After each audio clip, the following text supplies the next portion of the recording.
disabilities can go to find a safe haven, a place of wonderful opportunities and joy.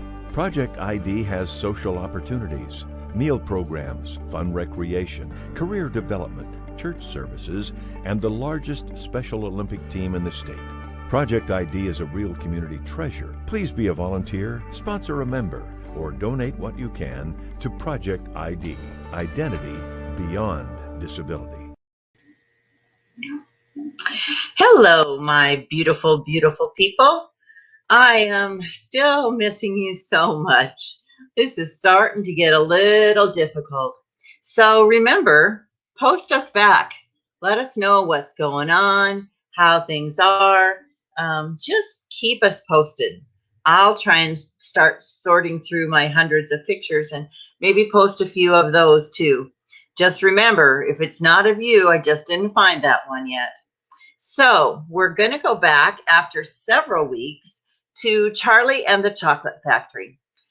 We've had several weeks, I said, without it due to power outages and technical difficulties and all kinds of things, but we are back. So let's review a little bit. Charlie and the Chocolate Factory. Charlie is a young boy who lives with his parents and both sets of his grandparents, who are pretty much bedridden, and they are very, very, very poor. There also is in town a factory, the Chocolate Factory, and it is run by Willy Wonka. Willy Wonka has not been around for years, and nobody's opened the doors to the factory, but chocolate keeps coming, and they wonder about that. Well, a wonderful announcement came, and Willy Wonka was going to open the factory to just 5 people. I think 5, you correct me if I'm wrong. And those are the people that got a candy bar with a golden ticket inside. Now, at the point that we are in the book, all of the tickets except one have been found. Charlie already got a chocolate bar for his birthday, and he opened it and did not get a golden ticket. So he was very sad, but there was still one ticket out there. The problem was Charlie didn't have the money or just did his parents to buy it. So now we are on chapter 9, and it is Grandpa Joe Takes a Gamble. Now, Grandpa Joe was the one, remember, telling Charlie all the stories about Willy Wonka and his factory. The next day, when Charlie came home from school and went to see his grandparents, he found that only Grandpa Joe was awake. The other 3 were snoring loudly. "Shh," whispered Grandpa Joe, and he beckoned Charlie to come closer. Charlie tiptoed over and stood behind the bed. The old man gave Charlie a sly grin, and then he started rummaging under his pillow with one hand. And when the hand came out again, there was an ancient leather purse clutched in his fingers. Under the cover of the bedclothes, the old man opened the purse and tipped it upside down. Out fell one single silver sixpence. "It's my secret hoard," he whispered. "The others don't know I've got it. And now you and I are going to have one more fling at finding that last ticket. How about it? But you'll have to help me." "Are you sure you want to spend your money on that, Grandpa?" Charlie whispered. "Of course I'm sure," sputtered the old man excitedly. "Don't just stand there arguing. I'm as keen as you are to find that ticket. Here, take the money and run down the street to the nearest shop and buy the first Wonka bar you see, and then bring it straight back to me and we'll open it together." Charlie took the little silver coin and slipped quickly out of the room. In 5 minutes, he was back. "Have you got it?" whispered Grandpa Joe, his eyes shining with excitement. Charlie nodded and held the bar of chocolate. "Wonka's Nutty Crunch Surprise," it said on the wrapper. "Good," said the old man, whispering and sitting up in the bed and rubbing his hands together. "Now, come over here and sit close to me, and we'll open it together. Are you ready?" "Yes," said Charlie, "I'm ready." "All right, you tear off the first bit." "No," Charlie said, "you paid for it. You do it all." The old man's fingers were trembling most terribly as he fumbled with the wrapper. "We don't have a hope, really," he whispered, giggling a little bit. "You know that we don't have a hope, really, don't you?" "Yes," Charlie said, "I know that." They looked at each other and both giggled nervously. "Mind you," said Grandpa Joe, "there is just that tiny little chance that it might be the one. Don't you agree?" "Yes," Charlie said, "of course. Why don't you open it, Grandpa?" "All in good time, my boy, all in good time. Which end do you think I ought to open first?" "That corner, the one furthest from you. Just tear off a tiny bit, but not enough for us to see anything." "Like that?" said the old man. "Yes. Now a little bit more." "You finished it," said Grandpa Joe. "I'm too nervous." "No, Grandpa, you must do it yourself." "Very well, then, here goes." He tore off the wrapper. They both stared at what was underneath. It was a bar of chocolate, nothing more. Then at once they both saw the funny side of the whole thing and they burst into peals of laughter. "What on earth is going on?" cried Grandma Josephine, waking up very suddenly. "Nothing," said Grandpa Joe. "You go back to sleep." The family begins to starve. During the next 2 weeks, the weather turned very cold. First came the snow. It began very suddenly one morning, just as Charlie Bucket was getting dressed for school. Standing by the window, he saw the huge flakes drifting down slowly out of the icy sky that was the color of steel. By evening, it lay 4 feet deep around the house.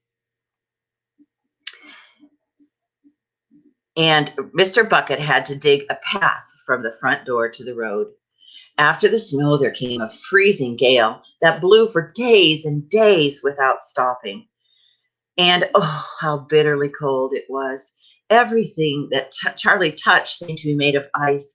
And each time he stepped outside the door, the wind felt like a knife on his cheek. Inside the house, little jets of freezing air came rushing in through the sides of the windows and underneath the doors, and there was no place to escape. The four old ones lay silent and huddled in their bed, trying to keep the cold out of their old bones. The excitement over the golden ticket had long since been forgotten. Nobody in the family gave a thought now to anything except the two vital problems of trying to keep warm and trying to get enough to eat. There is something very cold weather that gives one an enormous appetite. Most of us find ourselves beginning to crave rich, steamy, hot stews and apple pies and all kinds of delicious warming dishes. And because we were all a great deal luckier than we realized, we usually get what we want, or close enough. But Charlie Bucket never got what he wanted because the family couldn't afford it. And as the cold weather went on, he became ravenously and desperately hungry. Both bars of chocolate, the birthday one and the one Grandpa Joe bought, had long since been nibbled away, and all he got now was that thin cabbage soup 3 times a day. Then all at once, the meals became even thinner. The reason for this was that the toothpaste factory, the place where Mr. Bucket worked, suddenly went bust and had to close down. Quickly, Mr. Bucket tried to get another job, but he had no luck. In the beginning, the only way in which he managed to earn a few pennies was by shoveling snow in the streets, but it wasn't enough to buy even a quarter of the food that 7 people in the house needed. The situation became desperate. Breakfast was a single slice of bread for each person now, and lunch was half of a boiled potato. Wow. Slowly but surely, everybody in the house began to starve. And every day, little Charlie Bucket, trudging through the snow on his way home, would have to pass Mr. Willy Wonka's giant chocolate factory. And every day as he came to it, he would lift his small nose high in the air and sniff the wonderful smell of melting chocolate. Sometimes he would stand motionless outside the gate for several minutes on end, just taking deep swallows of breath as though breaths as though he was trying to eat the smell itself. "That child," said Grandpa Joe, poking his head out from under the blanket one icy morning. "That child has got to have more food. It doesn't matter about us. We're too old to bother with. But it's a growing boy. He can't go on like this. He's beginning to look like a skeleton." "What can one do?" murmured Grandma Josephine miserably. "He refuses to take any of ours. I heard his mother trying to slip her own piece of bread onto his plate this morning, but he wouldn't touch it. He made her take it back." "He's a fine little fellow," said Grandpa George. "He deserves better than this." The cruel weather went on, and every day Charlie Bucket grew thinner and thinner. His face became frighteningly white and pinched. The skin was drawn so slightly over over his cheeks that you could see the shape of the bones underneath. It seemed doubtful whether he could go on much longer like this without becoming dangerously ill. And now, very calmly, with that curious wisdom that seems to come so often to small children in times of hardship, he began to make changes here and there in some of the things he did, as to save his strength. In the morning, he left the house 10 minutes earlier so that he could walk slowly to school without ever having to run. The others rushed outdoors and threw snowballs and wrestled in the snow. Everything he did now, Charlie did very slowly and carefully to prevent him getting exhausted. One afternoon, walking home with the icy wind in his face and feeling hungrier than ever he had ever felt before, his eye was caught suddenly by something silvery laying in the gutter in the snow. Charlie stepped off the curb and bent down to examine it. Part of it was buried under the snow, but he saw at once what it was. It was a 50-pence piece. Quickly, he looked around him. Had somebody just dropped it? No, that was impossible because of the way it was buried. Several people went scurrying past him in the pavement, their chins sunk deep in the collars of their coats, their feet crunching in the snow. None of them searching for any money, none of them taking the slightest notice of the small boy crouching in the gutter. Then was it his, this 50 pence? Could he have it? Carefully, Charlie pulled it out from under the snow. It was damp and dirty, but otherwise perfect. And there you can see Charlie looking at that money on the ground under the snow. 50 pence, that's a lot. A whole 50 pence. He held it tightly between his shivering fingers, gazing down at it. It meant only one thing to him at that moment. Only one thing. It meant food. Automatically, Charlie turned and began moving toward the nearest shop. It was only 10 paces away. It was a newspaper and stationery shop, the kind that sells almost everything, including sweets and cigars. And what he would do, he whispered quickly to himself, he would buy one luscious bar of chocolate and eat it all up, every bit of it, right there and then. The rest of the money he would take straight home and give to his mother.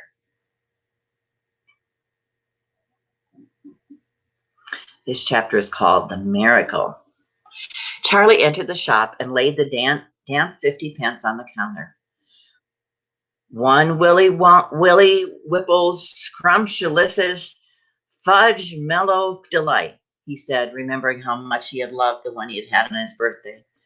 The man behind the counter looked fat and well fed.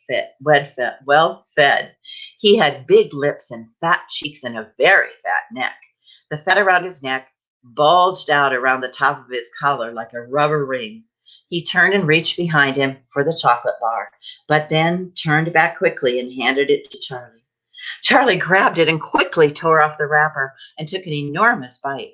Then he took another and another. And oh, the joy of being able to cram large pieces of something sweet and solid into one's mouth. The sheer blissful joy of rich, solid food. "You look like you wanted that one, Sonny," the shopkeeper said pleasantly. Charlie nodded, his mouth budging with chocolate. The shopkeeper put Charlie's change on the counter. "Take it easy," he said. "It'll give you a tummy ache if you swallow it like that without chewing." Charlie went on wolfing down the chocolate. He couldn't stop. And in less than half a minute, the whole thing had disappeared down his throat. He was quite out of breath. He felt marvelously, extraordinarily happy. He reached out his hand to take the change. Then he paused. His eyes were just about the level of the counter. They were staring at the silver coins lying there. The coins were all 5-penny pieces. There were 9 of them altogether. Surely it wouldn't matter if he spent just one more. I think, he said quietly, I think I'll just have one more of these chocolate bars. The same kind as before, please. And there he is. And he's trying to decide more food for his family or another bar. Why not? The fat shopkeeper said, reaching behind him again and taking another Whipple scrumptious fudge mallow delight. I have trouble with those candy bars. From the shelf, he laid it on the counter. Charlie picked it up and tore off the wrapper, and suddenly, from underneath the wrapper came a brilliant flash of gold. Charlie's heart stood still. It's a gold ticket, screamed the shopkeeper, leaping about a foot in the air. You've got a golden ticket. You found the last golden ticket. Hey, would you believe it? Come and look at this, everybody. The kid found Wonka's last golden ticket. There it is, right here in his hands. It seemed as though the shopkeeper might be going to have a fit. In my shop, too, he yelled. He found it right here in my own little shop. Somebody call the newspapers quick and let them know. Watch out now, Sonny. Don't tear it as you unwrap it. That thing's precious. In a few seconds, there was a crowd of about 20 people clustering around Charlie, and many, many more were pushing their way in from the street. Everybody wanted to look at the golden ticket and at the lucky finder. What is it? Somebody shouted. Hold it up so we can all see it. There it is, someone else shouted. He's holding it in his hands. See the gold shining? How did he manage to find it, I'd like to know, a large voice shouted angrily. 20 bars a day I've been buying for weeks and weeks. Think of all the free stuff he's going to get too, another boy said. The boy was very envious. A lifetime supply. He'll need it, that skinny little shrimp, said a girl, laughing. Charlie had not moved. He hadn't even unwrapped the golden ticket from around the chocolate. He was standing very still, holding it tightly with both hands, while crowds pushed and shouted all around him. He felt quite dizzy. There was a peculiar floating sensation coming over him, as if he were floating up in the air like a balloon. His feet didn't seem to be touching the ground at all. He could hear his heart thumping away loudly somewhere in his throat. At that point, he became aware of his hand resting lightly on his shoulder, a hand resting lightly on his shoulder. And when he looked up, he saw a tall man standing over him. Listen, the man whispered, I'll buy it from you. I'll give you 50 pounds. How about it, eh? And I'll give you a new bicycle as well, okay? Are you crazy? Shouted a woman who was standing equally close. Why, I'd give him 200 pounds for that ticket. You want to sell that ticket for 200 pounds, young man? That's quite enough of that, shouted the fat shopkeeper, pushing his way through the crowd and taking Charlie firmly by the arm. Leave the kid alone, will you? Make way here. Let him get out. And to Charlie, as he led him to the door, he whispered, Don't you let anybody have it. Take it straight home quickly before you lose it. Run all the way and don't stop till you get there. You understand? Charlie nodded. You know something? The fat shopkeeper said, pausing a moment and smiling at Charlie. I had a feeling you needed a break like this. I'm awfully glad you got it. Good luck to you, Sonny. Thank you, Charlie said, and he went running off through the snow as fast as his legs could go. As he flew past Mr. Willy Wonka's factory, he turned and waved at it and sang out, I'll be seeing you soon. And 5 minutes later, he arrived at home. Charlie burst through the front door shouting, Mother, Mother, Mother! Mrs. Bucket was in the grandparents' room serving their evening soup.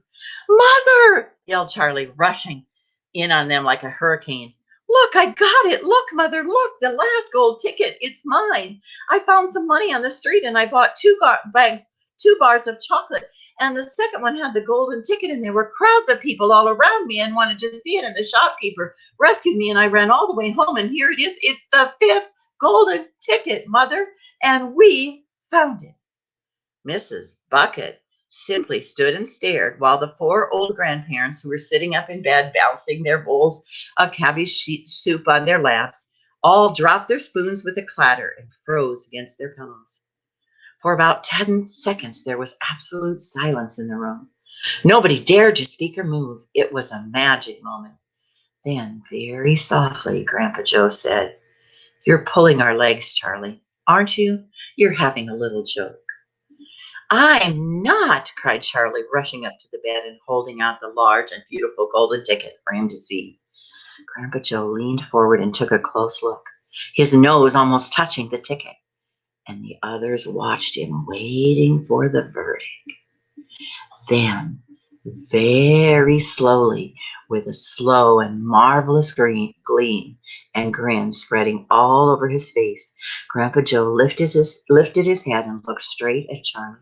The color was rushing to his cheeks, and his eyes were wide open, shining with joy, and in the center of each eye, right in the very center, in the black pupil, a little spark of wild excitement was slowly dancing.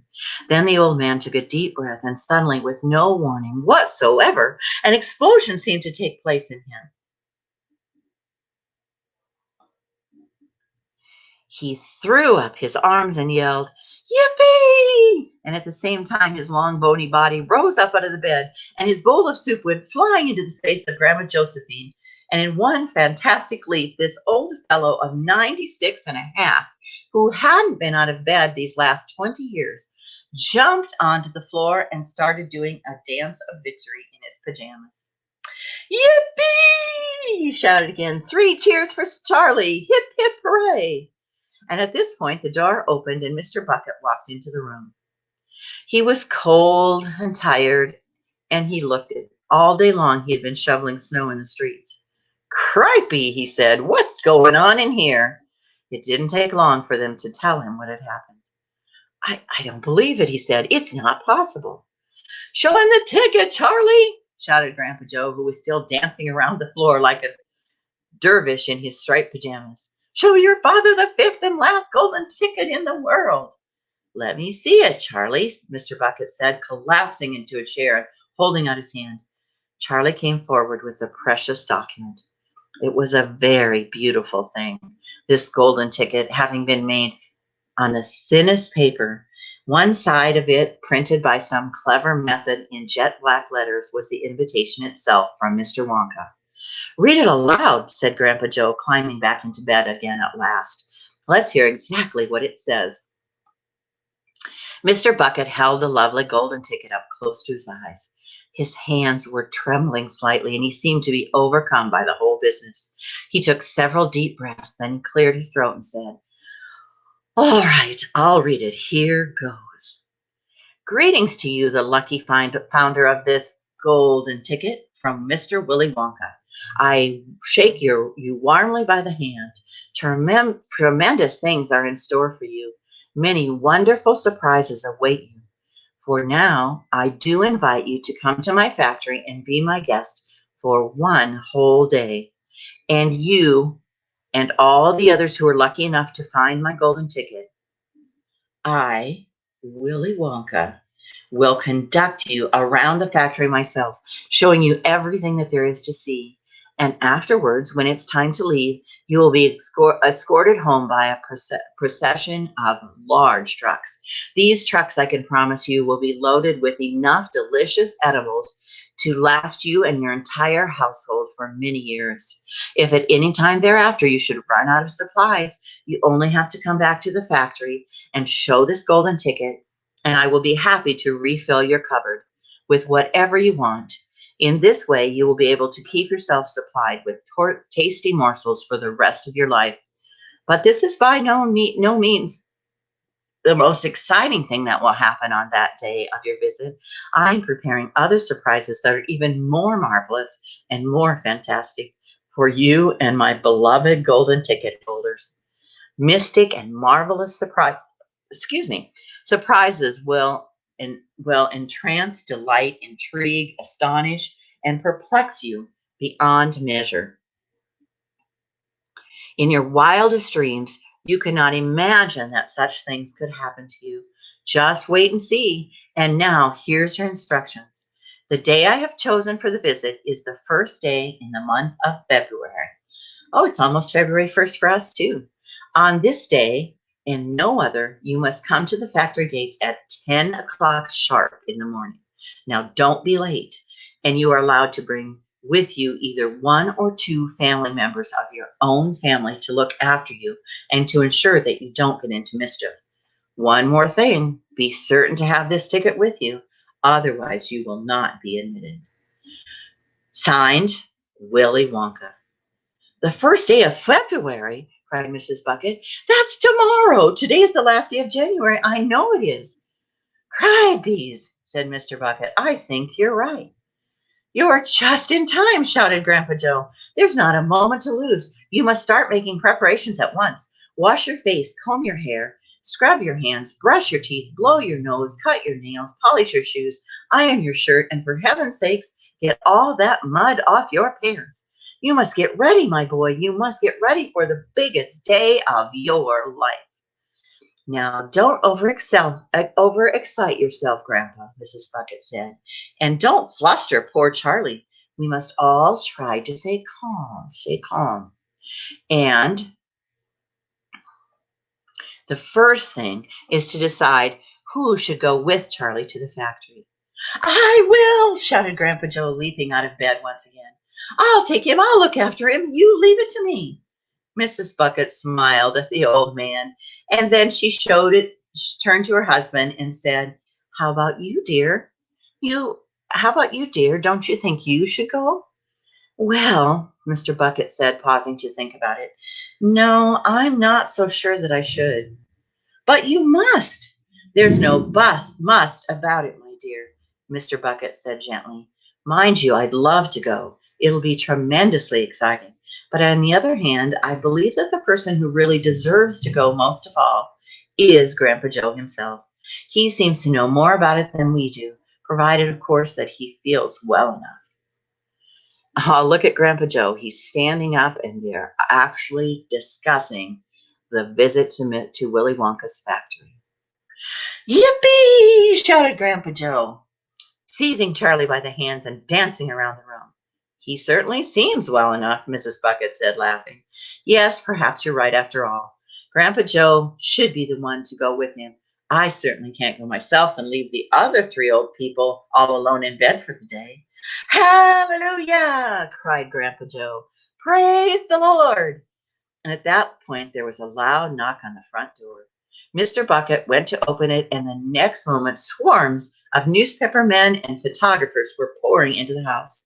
They had tracked down the finder of the fifth golden ticket, and now they wanted to get a full story. A story for the front pages of the morning papers. For several hours, there was complete pandemonium in the little house, and it must have been nearly midnight before Mr. Bucket was able to rid them all so that Charlie could go to bed.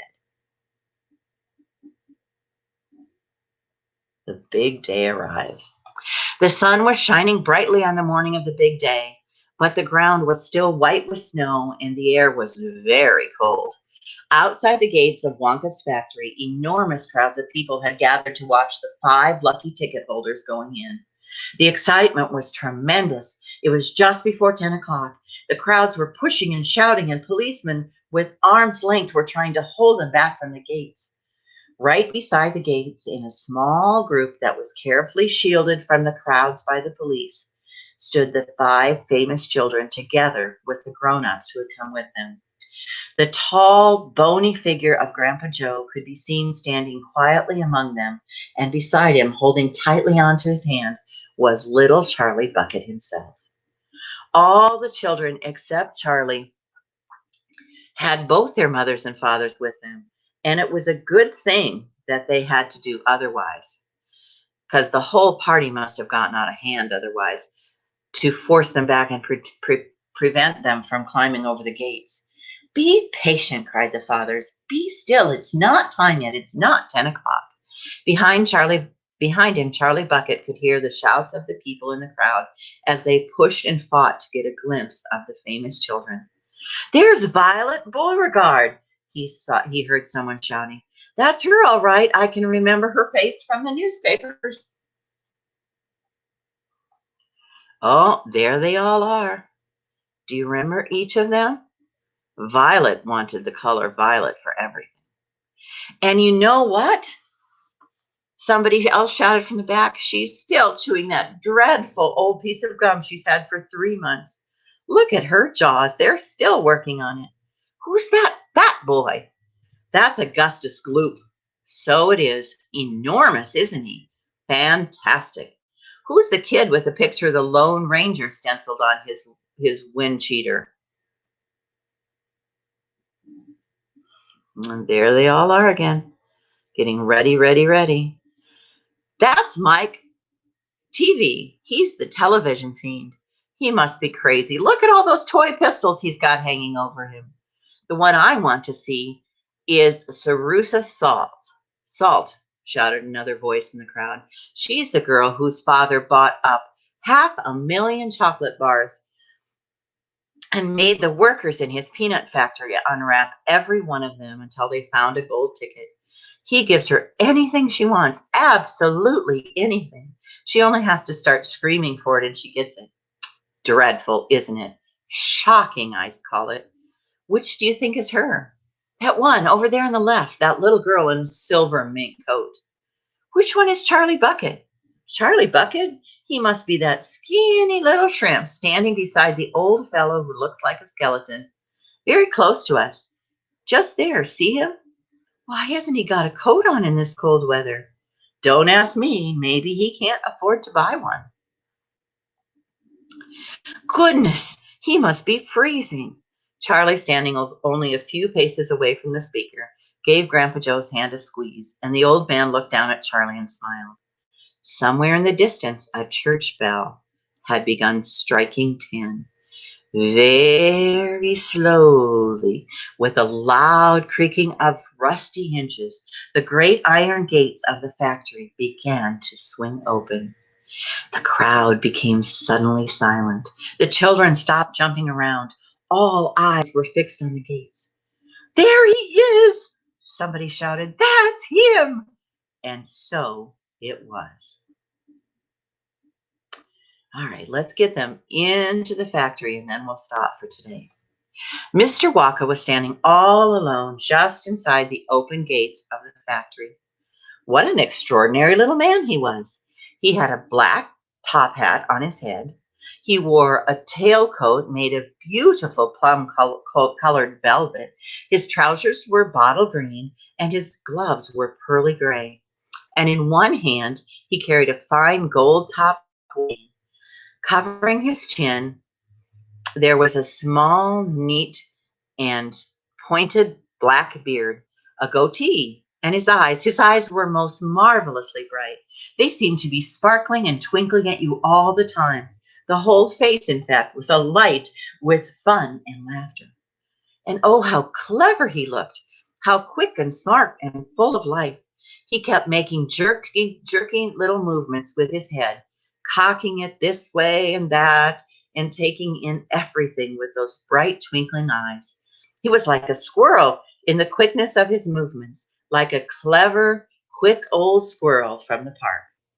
Suddenly, he did a funny little skipping dance in the snow, and he spread his arms wide, and he smiled at the 5 children who were clustered near the gates, and he called out, "Welcome, my little friends, welcome to the factory." His voice was high and fluty. "Will you come forward one at a time, please?" he called out. "And bring your parents, then show me your gold ticket and give me your name. Who's first?" The fat boy stepped up. "I'm Augustus Glop, he said. "Augustus, cried Mr. Wonka, seizing his hand and pumping it up and down with a terrific force. My dear boy, how good to see you. Delighted. Charmed, overjoyed to have you with us. And these are your parents? How nice. Come in, come in. That's right. Step right through the gates.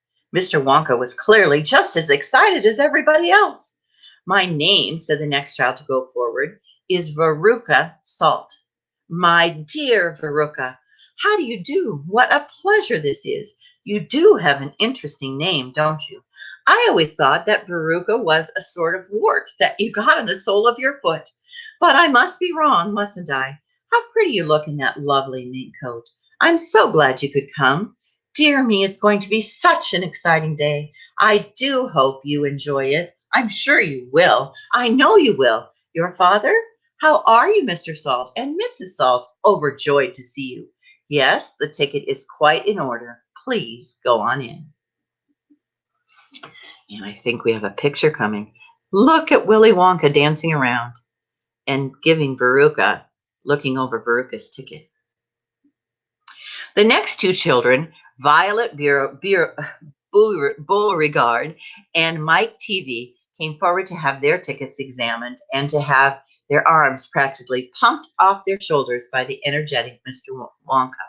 And at last, a small, nervous little voice said, Charlie Bucket. Charlie, cried Mr. Wonka. Well, well, well. So there you are. You're the one who found your ticket just only yesterday, aren't you? Yes, yes. I read all about it in this morning's newspapers. Just in time, my dear boy. I'm so glad for you. And this, your grandfather? Delighted to meet you, sir. Overjoyed, enraptured, enchanted. All right, excellent. Is this everybody for now? 5 children. Yes, good. Now, will you please follow me? Our tour is about to begin, but do keep together. Please don't wander off by yourselves. I shouldn't like to lose any of you at this stage of the proceedings. Oh, dear me, no. Charlie glanced back over his shoulder and saw the great iron entrance gate slowly closing behind him. The crowds on the outside were still pushing and shouting.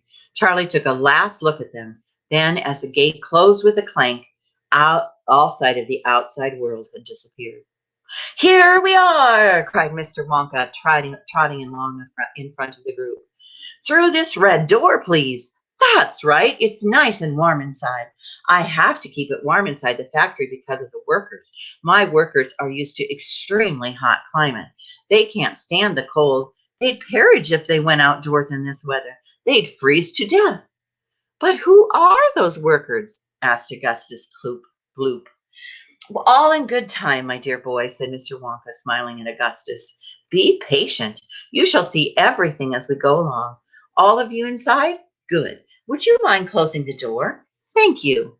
Charlie Bucket found himself standing inside a large corridor that stretched away in front of him as far as he could see. The corridor was so wide that a car could easily have been driving along it. The walls were painted a pale pink. The lighting was soft and pleasant. How lovely and warm, whispered Charlie. I know, and what a marvelous smell, answered Grandpa Joe, taking a long, deep sniff. The most wonderful smells in the world seemed to be mixed up in the air around them.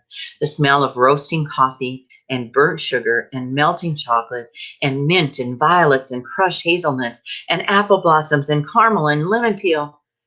And far away in the distance from the heart of the great factory came a muffled roar of energy, as though some monstrous, gigantic machine was spinning its wheels at breakneck speed. Now this, my dear children, said Mr. Wonka, raising his voice above the noise, this is the main corridor. Will you please hang your coats and hats on those pegs over there, and then follow me? That's the way. Good. Everyone ready? Come on then, here we go. They trotted off rapidly down the corridor with the tail of his plum-colored velvet coat flapping behind him, and the visitors all hurried after him. It was quite a large party of people when you came to think of it. There were 9 grown-ups and 5 children, 14 in all, and you can imagine that there was a good deal of pushing and shoving as they hustled and bustled down the passage, trying to keep up with the swift little figure in front of them. "Come on," cried Mr. Wonka. "Get a move on, please. We'll never get around today if you dawdle like this." Soon he turned right off the main corridor and onto another slightly narrower passageway. Then he turned left, then left again, then right, then left, then right, then right, then left. The place was like a gigantic rabbit hole with passages leading this way and that in every direction. "Don't you let go of my hand, Charlie," whispered Grandpa Joe. "Notice how all these passages are sloping downwards," cried Mr. Wonka. "We are now going underground. All the most important rooms in my factory are deep below the surface." "Why is that?" somebody asked. "There wouldn't be nearly enough space for them up on top," answered Mr. Wonka. "These rooms we are going to see are enormous. They're bigger than a football field. No bringing in the world would be big enough space I want, so there's no limit so long as I hollow it out."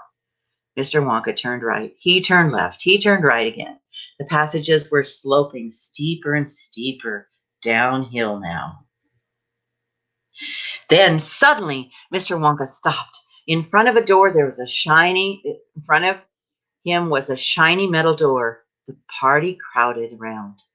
On the door, in large letters, it said, "The Chocolate Room." All right, let's stop at the chocolate room. And next week, hopefully next week, we all got to pray that things calm down. Hopefully next week, we will find out what's in the chocolate room and how the 5 children and their parents behave in Mr. Wonka's factory. All right, now let's see. Remember, there's virtual Special Olympics going on. And if you go to Project ID website or the Wolfpack Facebook page, you can find some information about virtual spring games or winter games. So that might be a fun thing for you to try out. Don't forget that there's church on Sundays. There's Zumba on Wednesday nights. We got to stay fit so when we get back to quarantine being done, we can get back to our sports and dances and all kinds of wonderful things. So don't forget all of those possible things that are happening. And when we meet next, it will be February, and that's when Willy Wonka will be in the chocolate factory. So I love you, everybody. I'll see you soon.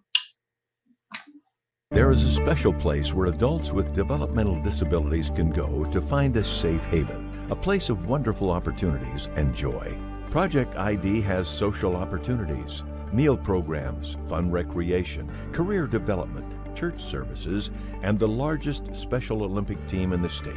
Project ID is a real community treasure. Please be a volunteer, sponsor a member, or donate what you can to Project ID, Identity Beyond Disability.